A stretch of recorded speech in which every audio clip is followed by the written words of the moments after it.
Mga kababayan, unahin po natin. Ano po?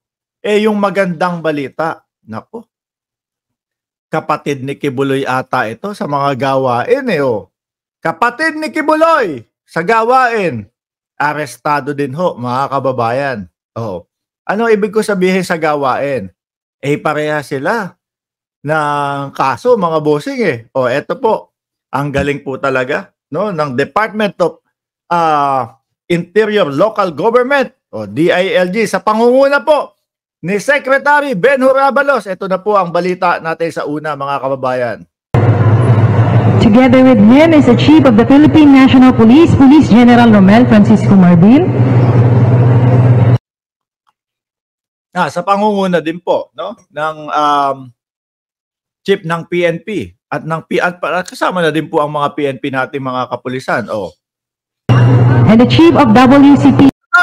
Pareha sila ni Kibuloy.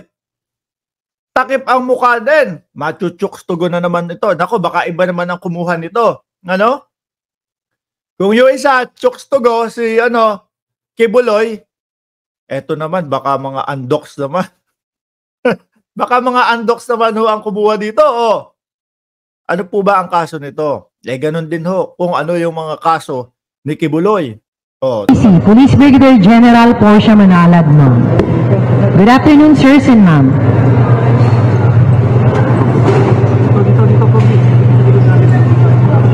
Isa-isa pong mga natitiklo, mga kababayan, Lalo na yung mga ganito na may mga reklamong pang-aabuso.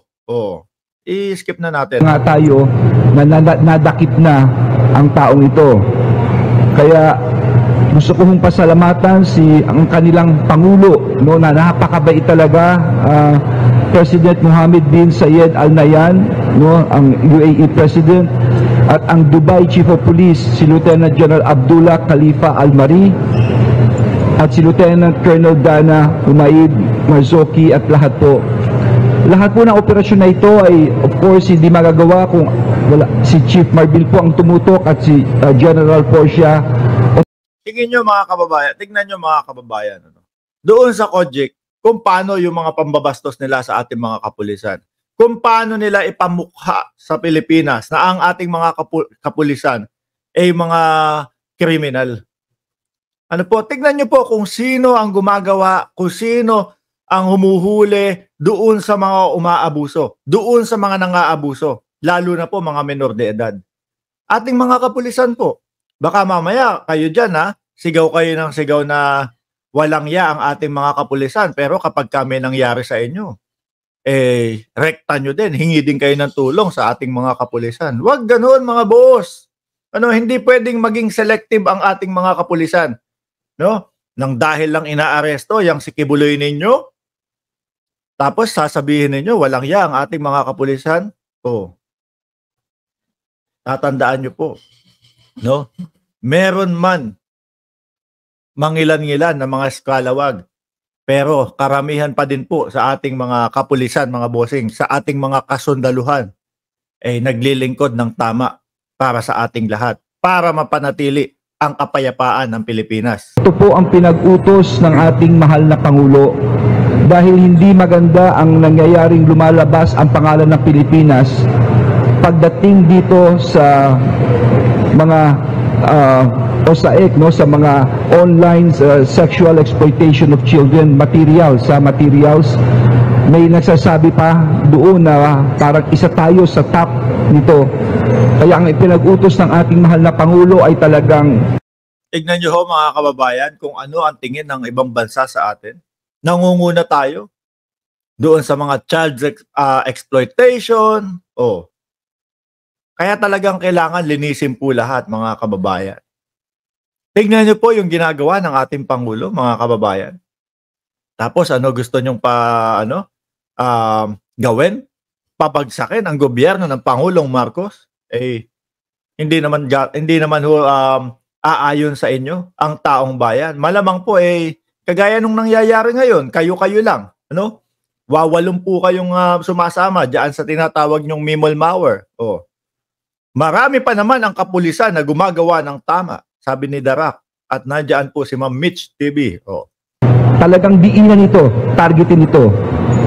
At dito na natuntun itong taong ito, mahirap lang basahin at mahirap ang ano yan, si Portia na lang mag-aano, pero nakakabagabag dahil mga minor de edad na bata ito na walang kalaban-laban, no? Tapos ang balita doon sa kabila kay Kibuloy, 12 anyos. Tumikim daw po, di umano, ng 12 anyos. Itong si Kibuloy. Grabe, mga bossing. So yun lang po masasabi ko, mabubulok sa kulungan tong taong to, sinisigurado namin yun. Ito yung rules. Mukhang parang sinasabi na din po ni Secretary Abalos, mabubulok ang taong iyon, yung nakabalumbon din. Tapos may nasa ulo, Nokma. Nokma. Hindi, Agila yun. Ito ang tanong natin, mga kababayan. Ang tanong ho natin, kaano-ano ni Kibuloy si Senyor Aguila? Bakit gumayaya ng Aguila si Kibuloy? Yun ang tanong natin dyan, mga kababayan. Napansin ko lang ho, no? May nakasulat doon, Aguila! Nung panahon po na si Senyor Aguila, humarap po agad-agad yun sa Senado, mga kababayan. Ano siya? Junior Aguila? Kasi meron ng Senyor Aguila eh. Tapos may Aguila siya dito. Junior Aguila, nahuli na din. Kaya ba pareha sila halos pareha sila eh, mga kababayan eh. No, si Kibuloy at si Senyor Aguila. Kaya lang, mas may balls si Senyor Aguila kaysa dun sa Junior Aguila, mga kababayan. Si Senyor Aguila, humarap agad eh. Si Junior Aguila, wala. Nagtago pa, mga kababayan. Nagtago pa. Lester Guapo, shoutout sa iyo. Palakang Kokak. Boss, naniniwala po ba kayo anak ng Diyos si Kibuloy? Ang alam ko doon, anak ng tinapa si Kibuloy. Sale na dahil sa batas 3 lang ang biktima mo, no? Considered as full sale nito, no? Large scale, it's large scale, no? Large scale na considered in just 3 victims. Ang nabiktim niya 113. Aba, mas matindi ito kay Kibuloy. Ang biktima 113. Hindi natin alam. Mas madami pa ho ang lumalabas, no? Simula po kasi, mga kababayan, nung nasa kote na si Kibuloy, simula po nung alam na nilang naka-oblo si Kibuloy, unti-unti na pong nagsisilabasan. Yung nagsasabi na, kami po ay nabiktima, kami po ay namolestya ni Junior Aguila. May bagong pangalan tuloy si Kibuloy ngayon, Junior Aguila. Kasi merong nakasulat dito eh. Junior may nakasulat dito sa sombrero niya. Aguila. Hindi naman po pwedeng siya din si Senyor Aguila. Although alam natin, mas matanda si Kibuloy. No? Mas nauna po. Mas nauna pong maging titulo ni Jaren aka Senyor Aguila, yung Senyor Aguila. So ngayon, si Kibuloy, Junior Aguila na lang, mga kababayan. Baka lagpasan pa po ni Junior Aguila yan, mga bossing. Baka lagpasan pa ni Junior Aguila yan. Dahil bakit ho? Nagsisilabasan ho eh. Yung mga sinasabing di umanong nabiktima ni Junior Aguila na aka Kibuloy. 1130 approximately. Ganong kadami. So maski anong gawin ito, talagang bulok sa kulungan ng taong ito. At this point, gusto ko ibigay ang mikropono una kay Chief Marbil at of course, ang talagang nagpagod ng gusto si Director General Portia Manalad ng ating pong... Ayan po, saludo po kay Director Mangalad. Ayan. Kung meron doon sa Kojik Compound na General Torre, dito naman po General Mangalad. Ayan. Ipako sa krus, sabi ni Darak. Nako. WCPC. Chief?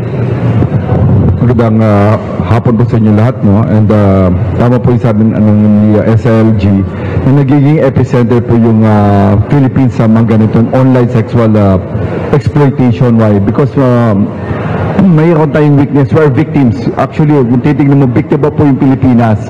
Kulang po tayo ng capability to really look at the dark web. So what's happening right now, ang ginawa po ng minamahal po ng SILG, maliban po dun sa paghuli po dun sa tao na to, no? We have an agreement with the UAE that they will help us build our own internet capability or application to really look into the dark web and explore po yung... Ayan, yung dark web, ayan, nabanggit na din po yan. Hindi ako lalalim dyan, mga kababayan, pero dyan po talaga yung mga kalokohan, pati po yung mga talagang mga illegal na ginagawa, nandyan po sa dark web, mga kababayan. Tingnan niyo po ang ginagawa ng ating kapulisan, mga kababayan. Talaga pong pilit nilang sinusugpo ang problema, no, ng bansang Pilipinas.